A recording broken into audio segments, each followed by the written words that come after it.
Ich denke, vielmal ist gut gewesen, dass die Eltern nicht gewusst haben, was wir alles getrieben haben hier drinnen. Sonst hätte es uns, denke ich, nicht mehr dahinter gelassen. Ja. Ja.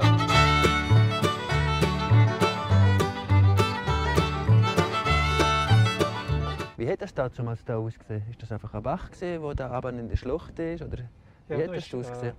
Da ist ein Bach mitten durch das Tal durchgelaufen und hat noch mehr Wald gehabt. Dann haben wir die Mese, also auf der Seite, haben wir etwa 3 Wochen lang haben wir da innen gehütet im Sommer und dann noch mal im Herbst etwa noch 2 Wochen. Oder?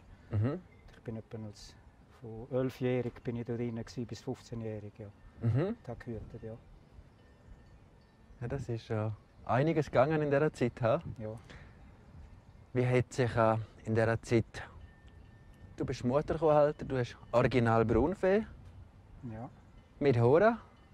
Wie hat sich in dieser Zeit, seit du Kind bist, dahin am Hüten bis jetzt, wie hat sich da die Landwirtschaft entwickelt? Gut, früher hat es ja nur eigentlich Zuchtbetrieb gegeben oder Aufzuchtbetrieb. Und die Mutterkühe sind bei uns eigentlich in den Anfangs 90er Jahren sind die gekommen. Und ich habe dort dann ziemlich geschwind im 93 auf Mutterkühe umgestellt, weil Züchter bin ich nicht gerade der gewesen. Und irgendwie habe ich auch mehr Freude gekriegt an der Landwirtschaft oder am Bauern mit diesen Mutterkühen. Das hat mir wieder irgendwie einen Stoß gegeben. Ja. Ihr habt früher Milchvieh gehabt? Also wir hatten noch 4, 5 Milchkühe und dann viel Aufzucht. Wir haben Aufzucht Kälber vom Unterland aufgenommen und aufgezogen und als Rinder sind dann die wieder zurück ins Unterland. So. Ja. Und das ist auch viel. Wieso haben denn die Unterländer die Kühe aufgeschickt, weil es das bessere Gras gibt? Oder wieso haben die das denn gemacht? Ja, sie haben keine Alpen im Unterland. Also meine Mutter war ja Luzernerin und wir haben viel eigentlich vom Luzernischen haben wir dann Kälber aufgenommen und die aufgezogen und dann wieder als Rinder zurückgeschickt. Und bei ihnen ist es auch gegangen, zuletzt ist es auch darum gegangen, dass sie ein Kontingent gekriegt haben, wenn sie die wieder oder raufgeschickt haben und wieder zurückgenommen haben. So.